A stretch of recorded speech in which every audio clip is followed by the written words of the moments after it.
Komuna e Sarajit dhe qyteti i Shkupit kanë filluar aktivitetet për pastrimin e mbeturinave pranë lumit Vardar.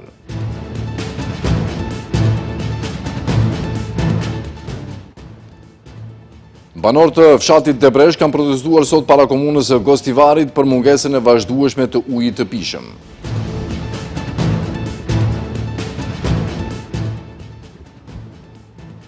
Prokuroria për krim të organizuar dhe korrupsion ka marrë lëndën e hetimit të dyshuarit për incidentin para ambasadës bullgare.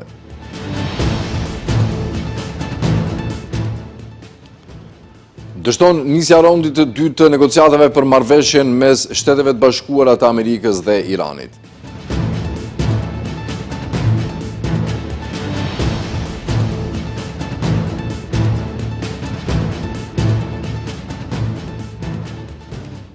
Të nderuar shikues, përshëndetje, në vazhdim do flasim më gjërësisht rreth informacioneve të cilat i paralajmëruam. Pas alarmimit të televizionit Shenja për sasinë e madhe të mbeturinave të grumbulluara pranë lumit Vardar në fshatin Saraj, ditëve të fundit autoritetet kanë ndërmarrë aktivitete për ta pastruar këtë sipërfaqe. Kryetari i komunës së Sarajit Mohamed Elmazi ka premtuar se kjo hapësirë do të kthehet në gjendje të rregullt, ndërkaq kryetari i qytetit të Shkupit Orce Gjorgjevski premtoi se kjo zonë do të kthehet në një hapësirë moderne. Pamjet të cilat i shihni sot dallojnë dukshëm nga ato të para disa muajve. Zona që është kthyer pothuajse në një deponi të improvisuar tashmë është pastruar. Pas ankesave të banorëve dhe raportimit të medias, komuna ndërhyri dhe pastroi këtë zonë këtu përreth. Ndërkaq banorët shpresojnë që të vazhdohet mirëmbajtja e kësaj zone për të mos u rikthyer problemi i vjetër. Vetëm pak muaj më parë, kjo hapësirë në Saraj pranë lumit Vardar në rrugën drejt fshatit Rashçe ishte e mbuluar nga grumbuj të mëdhenj mbeturinash, duke krijuar pamje të pakëndshme dhe shqetësime për banorët e zonës. Pas raportimit të medias, autoritetet ndërhyn për pastrimin e kësaj pjese. Edhe pse pjesa më e madhe e mbeturinave tashmë është larguar, në terren ende mund të vërehen mbetje të shpërndara në disa pika, çka tregon se puna nuk është përmbyllur plotësisht. Por megjithatë, ky aksion i pastrimit të zonës ka filluar vetëm një ditë më parë, nga ku kryetari i komunës së Sarajit, Mohamed Elmazi, së bashku me kryetarin e qytetit të Shkupit, Orce Gjorgjevski, dhe ministrin e mjedisit jetësor dhe planifikimit hapësinor, Muhamet Hoxha, inspektuan punimet, si dhe nga komuna thonë se ekipet po punojnë intensivisht për largimin e mbeturinave të grumbulluara ndër vite. Ekipet janë në teren dhe po punojnë intensivisht për largimin e mbeturinave të grumbulluara ndër vite, me qëllim që kjo hapësirë të pastrohet dhe të rikthehet në gjendjen e rregullt. Komuna e Sarajit mbetet e përkushtuar në mbrojtjen e mjedisit jetësor dhe në krijimin e një ambienti më të pastër për të gjithë qytetarët. Ndërkaq, në lidhje me pastrimin e kësaj hapësire dhe ndërhyrjen e ndërmarrë në terren, kryetari i qytetit të Shkupit Orce Gjorgjevski ka deklaruar se zona në Saraj do të shndërrohet nga një deponi ilegale në një park modern dhe të gjelbëruar. Hapësira në Saraj, e cila me vite ishte lënë pasdore dhe u shndrua në deponi, do të kthehet në zonë të gjelbërt, të rregulluar dhe në shërbim të gjithë banorëve. Për post procesit të pastrimit të mbeturinave, zona ka nevojë për mirëmbajtje të rregullt për të parandaluar rikthimin e problemit dhe për të mbajtur hapësirën të pastër në mënyrë afatgjate.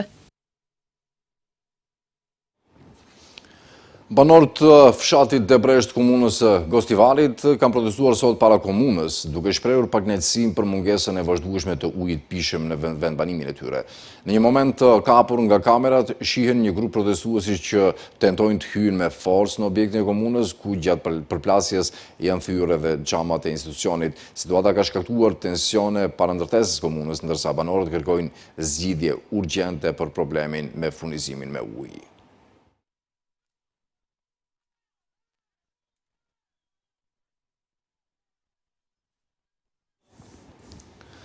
Është anuluar protesta e paralajmëruar për të bllokuar pikëkalimin mes Maqedonisë Veriut dhe Bullgarisë për shkak të djegjes së veturës diplomatike në ambasadën bullgare në Shkup, pra të ambasadorit Xheljasko Radukov, i cili shprehu mirënjohje ndaj gjithë qytetarëve dhe organizatave për mbështetjen në rrethana të vështira, ndërsa konfirmoi të drejtën për protestë paqësore.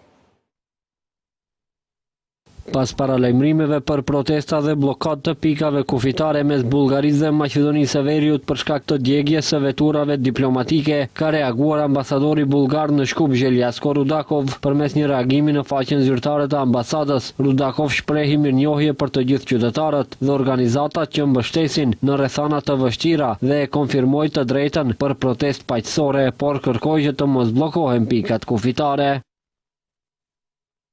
U bëm thirrje me ngulm që të mos shkaktohet bllokimi i pikave kufitare apo i rrugëve ndërmjet Bullgarisë dhe Maqedonisë së Veriut. Interesi i shtetit ton kërkon që të mbetemi të hapur ndaj fqinjeve tan jugperëndimor, të nxisim njohjen e tyre me kulturën bashkëkohore bullgare, të inkurajojmë kontaktet mes familjeve të ndara prej kohësh, si dhe të thellojmë bashkëpunimin ekonomik dhe tregtinë. Në reagimin e tij, ambasadori ju referua edhe diskutimeve publike në vend, duke vlerësuar se etiketimi i organizatave bullgare si antimaqedonase nuk kontribuon në përmirësimin e marrëdhënieve mes dy shoqërive. Shprehja pakënaqësisë dhe shqetësimit të shoqërisë bullgare për ngjarjet që po ndodhin në Shkup duhet të ketë karakter konstruktiv dhe europian. Gjithashtu, u tërheqën vëmendjen disa mediave dhe figurave publike në Maqedoninë e Veriut se është e pabazë dhe jo produktive që organizata bullgare të cilësohen si antimaqedonase për shkak të vlerësimeve dhe pikpamjeve të ndryshme lidhur me gjendjen e marrëdhënieve dypalëshe dhe politikën e autoriteteve në Shkup.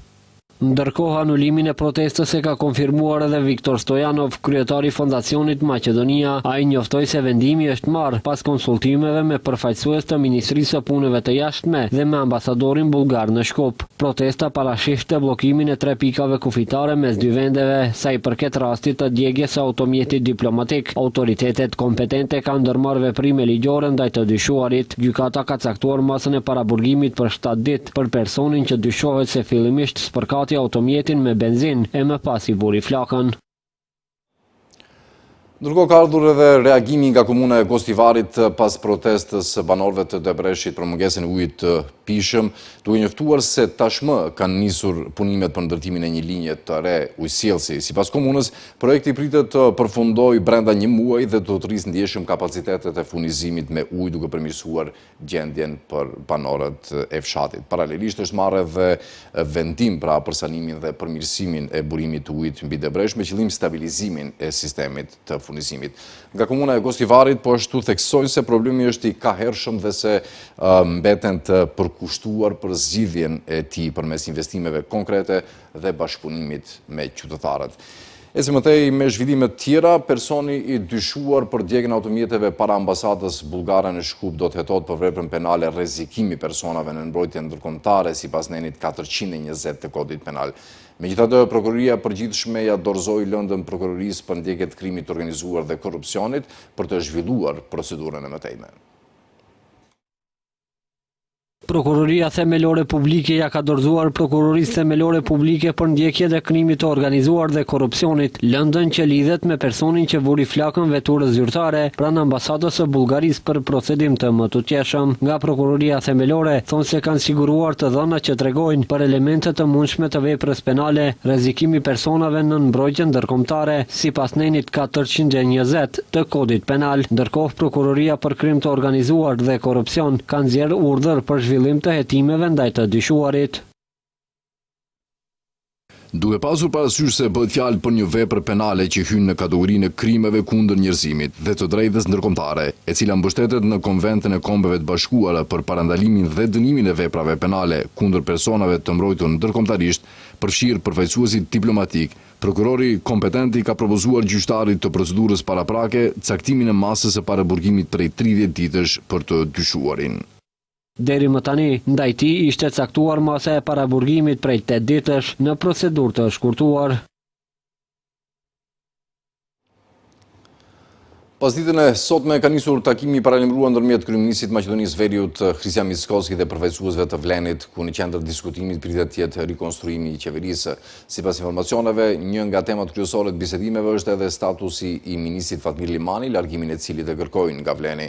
Në takim është diskutuar edhe puna 2 vjeçare e kësaj përbërje qeveritare, si dhe prioritetet dhe sfidat që e presin ekzekutivin në periudhën e ardhshme. Ndërkohë, për nesër është paralajmëruar një takim tjetër i kryeministrit Mickoski me përfaqësuesit e Znamit, partneri i dytë më i vogël i koalicionit qeveritar, me të cilët gjithashtu pritet të diskutohen çështjet që lidhen me funksionimin dhe përbërjen e qeverisë.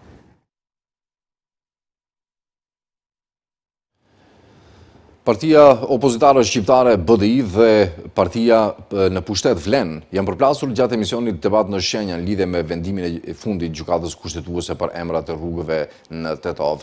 Nga Vlen i akuzuan funksionarët e mëhershëm se nuk i kanë trajtuar gjëra siç duhet, ndërsa nga BDI-ja thanë se vendimi për emrat e rrugëve është sjellë sipas procedurave ligjore.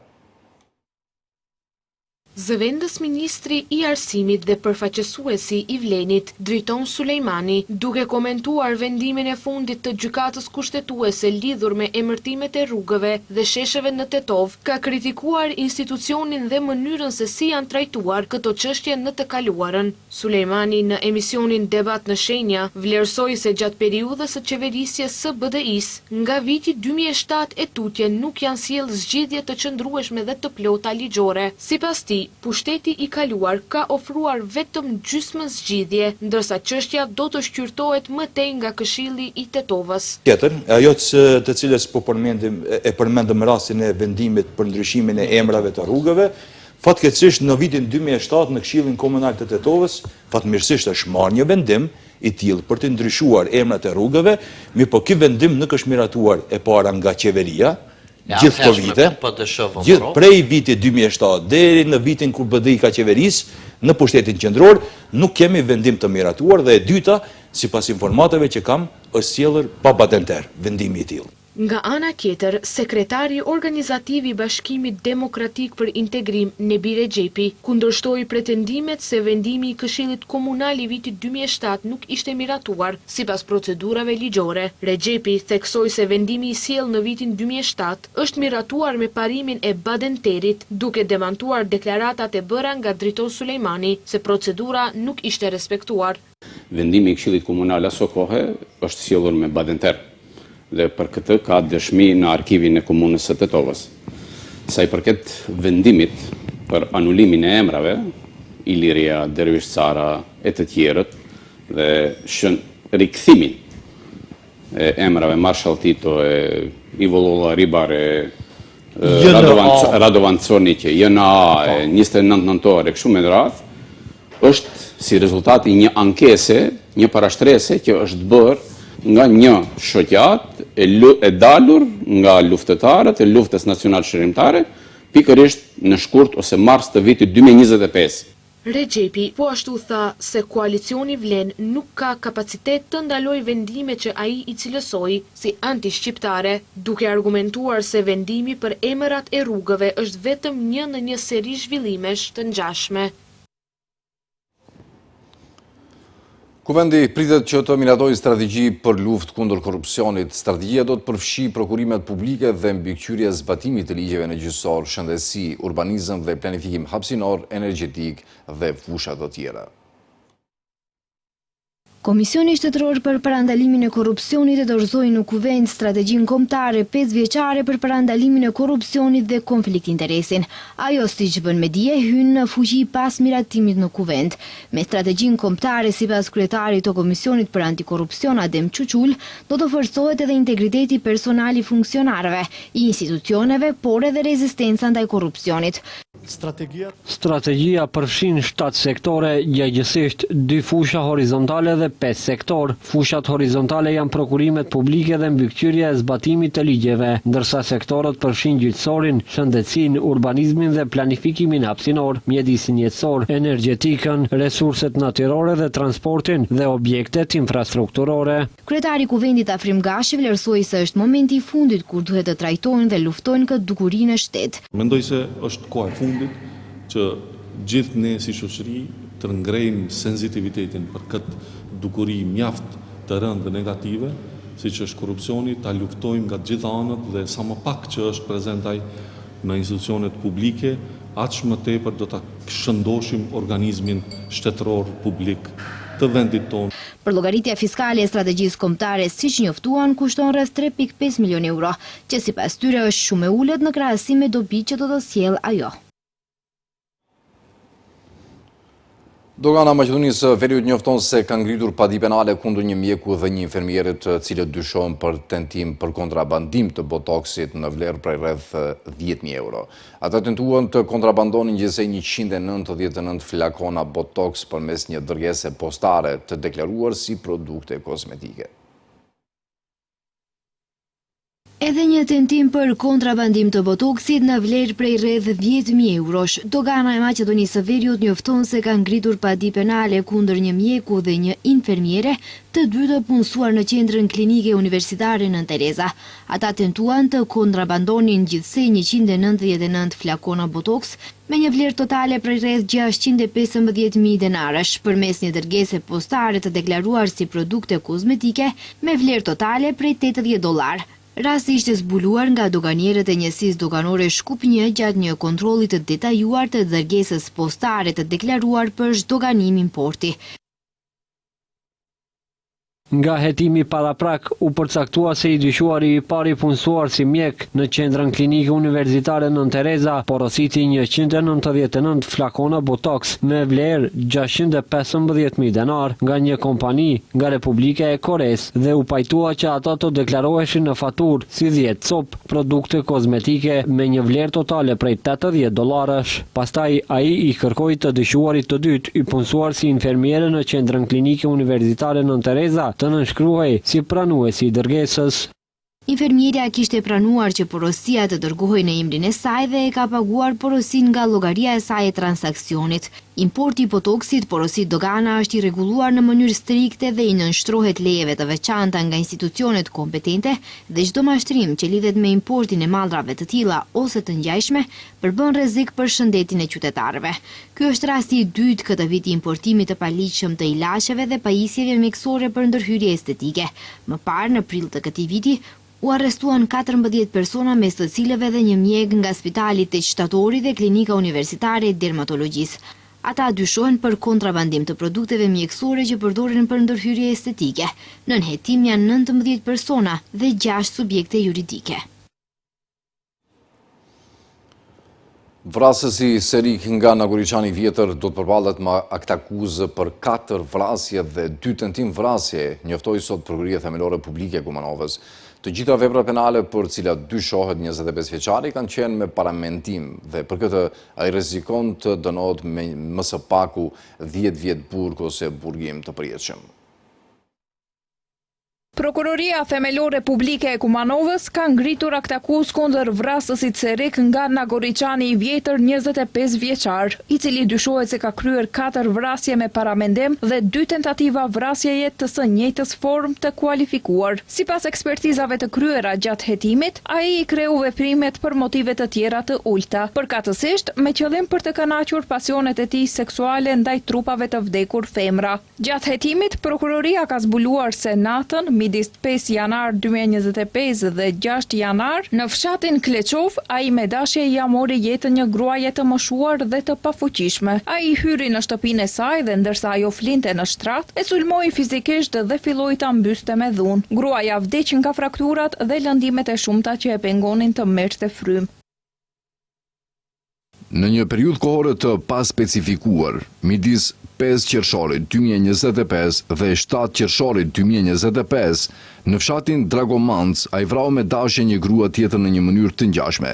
Incidenti i tretë u regjistrua më 22 korrik 2025 në fshatin Qellopek, ku ai u përpoq të vriste një grua, e cila arriti ta friksonte duke i thirrur djalin e saj, kështu që i pandehuri iku.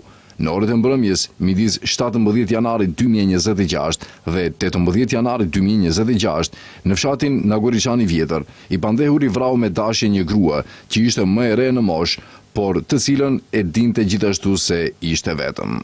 Vrasja e 4, sipas të dhënave të prokurorisë, ka ndodhur në fshatin Qellopek në orët e mbrëmjes midis datave 5 shkurt 2026 dhe 6 shkurt 2026, ku i pandehuri i mori jetën një viktime tjetër të moshuar dhe të pafuqishme. Ndërkaq, ngjarja e fundit e regjistruar ishte më 9 shkurt 2026 në fshatin Qellopek, ku ai qëllimisht u përpoq të merrte jetën një gruaje tjetër, por u frikësua nga një zhurmë që dëgjoi dhe iku para se ta realizonte qëllimin e tij. 25 vjeçari TB nga fshati Malotin në komunën e Nagoriçanit të Vjetër u arrestua më 13 shkurt të këtij viti, si i dyshuar për vrasjen e një banores 78 vjeçare të fshatit Çellopek. Më pas, prokuroria zgjeroi hetimin edhe për 4 krime të tjera të rënda. Prokurori Ljubomir Llape tha pas zgjerimit të hetimit se ky është rasti i parë i regjistruar i një vrasësi serik në vend me elemente të femicidit. Ndërkaq, pas ngritjes së aktakuzës, prokuroria publike i kërkoi gjykatës themelore në Kumanov zgjatjen e masës së paraburgimit të përcaktuar më parë për të pandehurin. Ka ndruar jetë Lupço Gërnçishtanov i akuzuar për tragjedinë e Koçanit.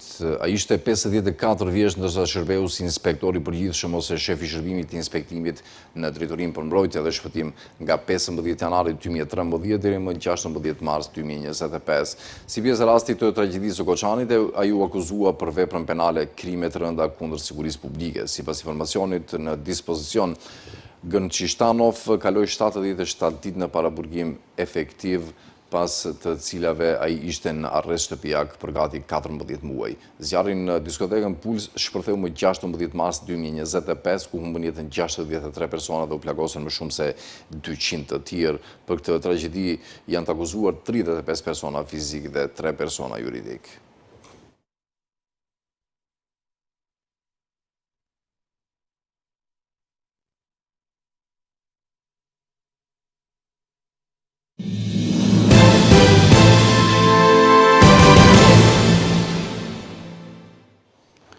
Për të më temi lajmet, ka dështuar të nisë raundi i ri negociatave ndërmjet zyrtarëve amerikanë dhe atyre iranian, i cili ishte planifikuar të mbahej në Zvicër. Zëvendës presidenti amerikan J.D. Vance ka shtyrë një udhëtim planifikuar për të udhëhequr këto negociata. Ndërkohë, raportohet se kryeministri i Izraelit Benjamin Netanyahu i tha presidentit të SBA-s Donald Trump se Izraeli nuk ka detyrime nga marrëveshja e arritur midis SBA-s dhe Iranit.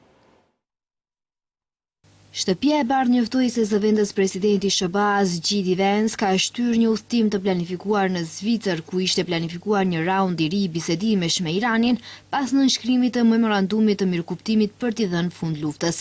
Vance është një prej mbrojtësve më të mëdhenj të marrëveshjes mes kritikave nga zyrtarët amerikan dhe izraelit, ndërsa njoftoi se ka filluar një periudhë negociuese 60 ditore midis Washingtonit dhe Teheranit. Ndërkohë, televizioni CNN, duke cituar një zyrtar izraelit të i pa identifikuar, ka raportuar se kryeministri izraelit Benjamin Netanyahu i tha presidentit të SBA-s Donald Trump se Izraeli nuk ka detyrime nga marrëveshja e arritur midis SBA-s dhe Iranit. Zyrtari tha se Netanyahu po përpiqej të ndikonte në procesin e negociatave 60 ditore. Sipas zyrtarit, Netanyahu besonte se nuk do të kishte një marrëveshje përfundimtare dhe se Teherani nuk do të pranonte vërtet kufizimin në programin e tij bërthamor. Ndërkohë, komanda qendrore e SBA-s njoftoi se ka hequr bllokadën e saj ndaj porteve iraniane, ndërsa Teherani deklaroi se autoriteti i saj i ngushticës së Gjirit Persik është ngarkuar me lëshimin e lejeve për anije tregtare që ta kalojnë nëpër ngushticën e Hormuzit. Izraeli ka nisur një valë të re sulmesh në të gjithë Libanin jugor, duke vrarë disa njerëz. Në rripin e Gazës, një sulm me dron izraelit në lagjen Remal të qytetit të Gazës ka vrarë të paktën 3 palestinesë. Po mbyllim këtu këtë edicion të lajmeve të nderuar shikues, për të takuar sërish në orat 18:55. Mirëmbëjtje deri atëherë.